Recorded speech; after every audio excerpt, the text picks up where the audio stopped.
It's 9:20 in the morning here in the town of Gostivar, and first up, I just want to address the fact that I did end up getting a haircut. Not yesterday, the day before, after I recorded that video, and I think my fears were well founded because I ended up getting a bit of a mullet. And it's probably the worst haircut I ever had. I kind of hate it a lot, but I did ask for a mullet, so it's my own fault. And it's pretty terrible. I'm just gonna see how long I can stand it for. I might get another haircut in a couple of days. We'll see what happens. But yeah, I've been told by quite a few people back in Australia that I would look good with a mullet, so I was thinking, I should try it out. Personally, I think it looks terrible, but yeah, give it a few days, and we'll see what happens. Maybe it'll grow out in a month or so, and I'll stop looking so ridiculous. I'm not sure.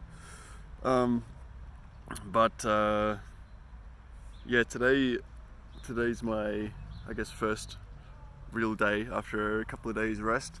But I'll just go over what happened yesterday, because it was quite an interesting day in the end.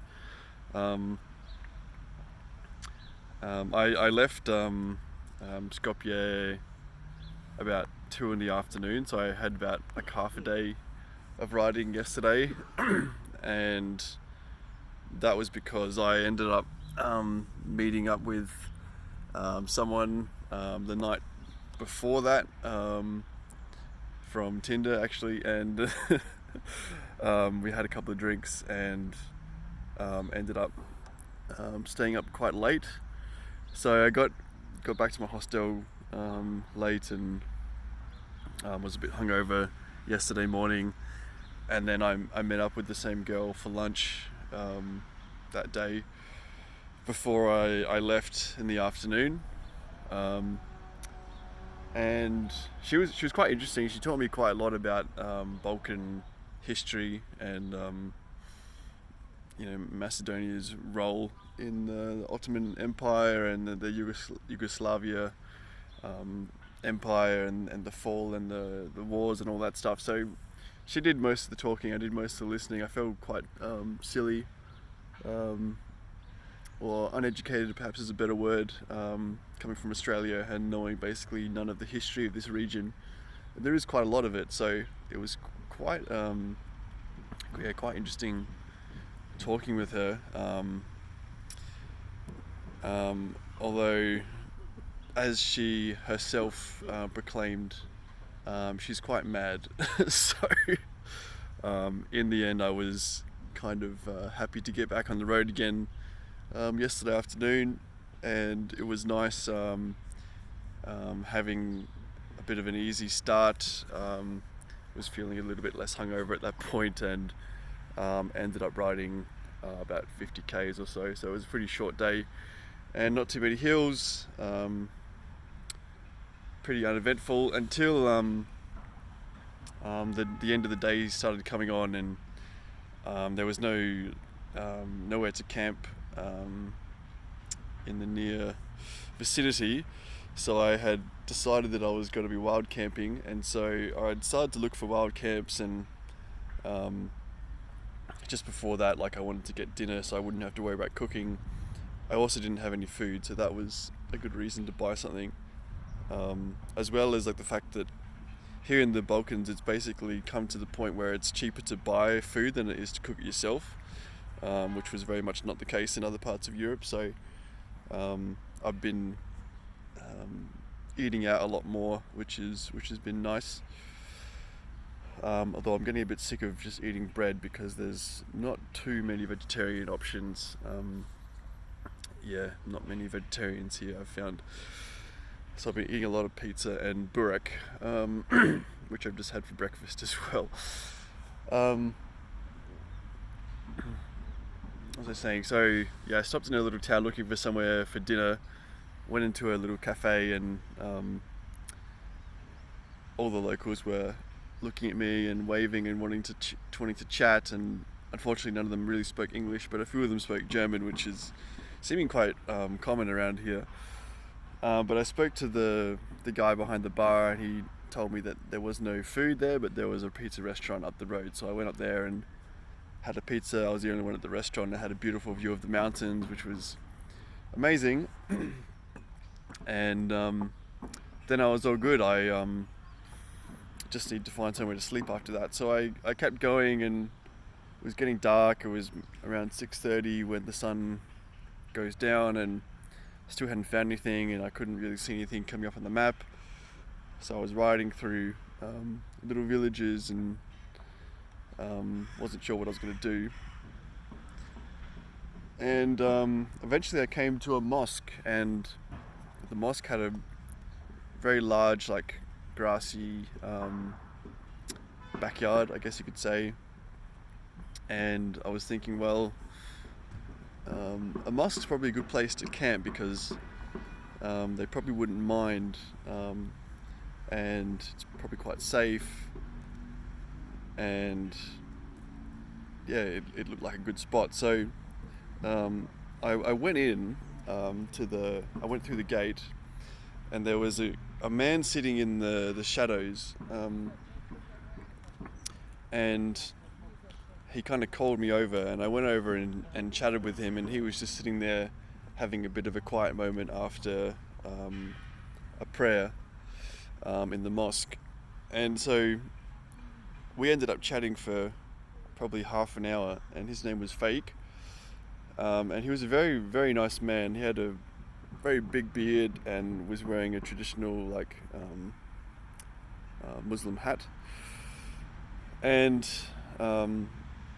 basically I asked him if it would be okay if I was to camp there, and he said it's probably fine, but he ended up calling, like, the manager of the mosque, and he said it would be fine as well, but actually there were kind of dogs in the area, so it would be better if I was to sleep inside. So actually he called another guy, and then that guy came and unlocked another building which was next to the mosque, which was kind of like another small prayer room, and they said I could sleep in there. So I had the whole room to myself, and it was quite special because, you know, it was a bit of a sacred space. People will go in there to pray when the mosque is full, and so I felt really quite privileged to have it to myself and be able to sleep in there,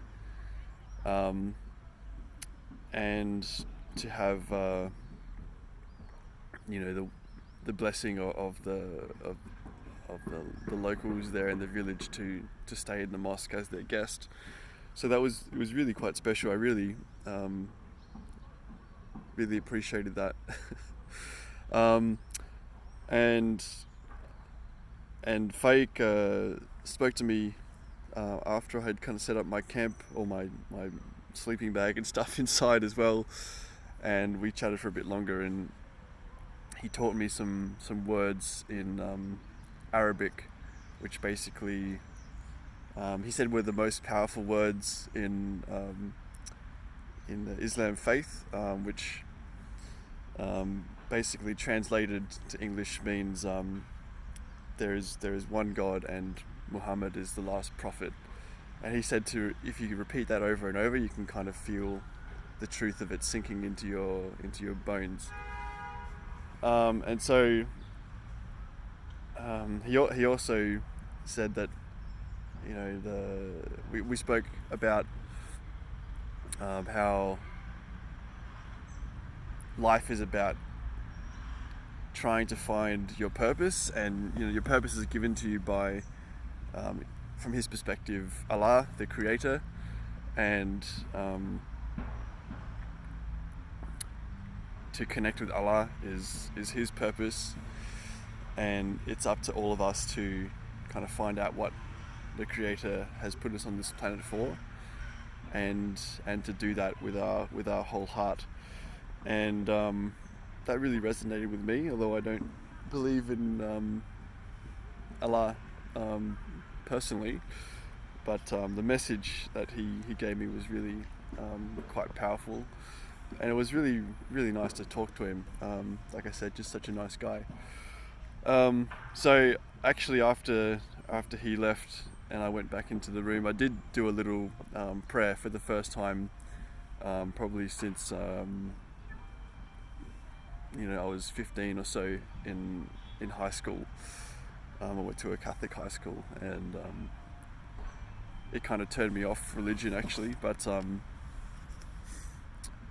know, I think having some exposure to it in my adult years now, I can kind of see a bit more merit in it. And actually, Faik also invited me this morning to go and watch the morning prayer, which happened at 6 a.m. And so when I set my alarm and I got up this morning and went downstairs and went and sat in the mosque while everyone was doing their morning prayer, which happens 5 times a day, but the first one is at 6 a.m. And I got to watch everyone saying their prayers, which was led by I believe it's the imam, who is like the kind of the leader, and he was chanting the prayer, and everyone was participating in that experience. And that was quite powerful for me to sit there and observe. Felt quite privileged to be there, and have been invited by Faik.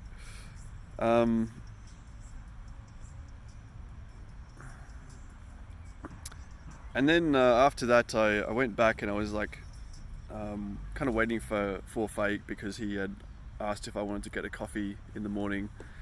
And while I was waiting for him, I started packing up, and then while I was packing up, someone came in and knocked on the door, and I thought it was Faik, but it was actually another guy, and he didn't seem to know how to speak. He was just doing like sign language, and he appeared quite angry, and then he eventually walked away, and I thought he had gone, and I came out again, and he was actually waiting at the door for me.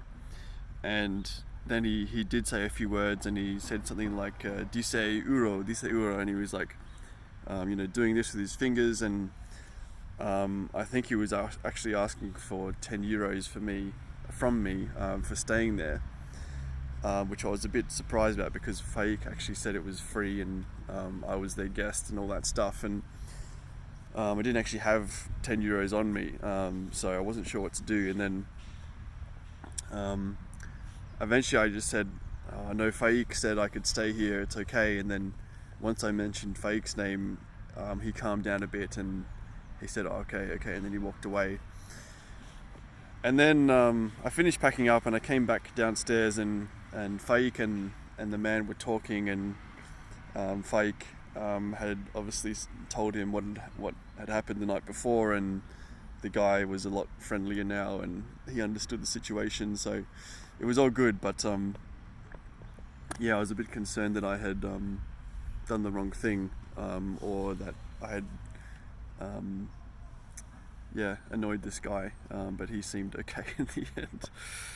So it was a very good experience, and I hope to do it again. I learned that mosques can be a good place to camp if there's nowhere else, and I hope to keep learning more about the Muslim faith and traditions as I head further into the east, and eventually into Turkey, which I imagine, I know has some quite large and historic mosques, which I would like to go and visit as well, because they are quite special places.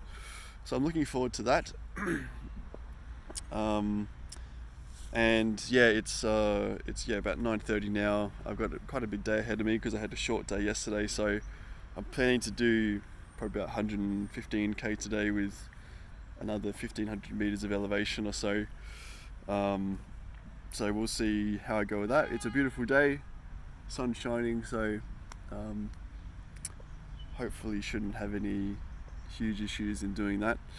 And then that way I can get to Ohrid, which is supposed to be quite beautiful, and I can camp on the lake before heading back into Albania tomorrow. So that's kind of the plan. One more thing that's happened this morning that I just quickly mentioned is I was I was riding out of the mosque at probably just after 7 this morning, and I rode past a couple of guys at like a ceramics workshop, and they were just starting work, and they called out to me and said, "Oh, you like?" They just said, "Stop, stop, stop," and I stopped, and they said, "Cafe, cafe," and I said, "Okay." So I ended up sitting with them, and they made me an espresso, and we all sat together and had a coffee before they started work, and just chatted a little bit. There was 3 brothers and another younger guy, all working at the ceramic store, and they were just getting ready to start work. And they were just curious to see what I was doing and hear about my travels, as much as they could understand it, because it was they didn't speak English all that well.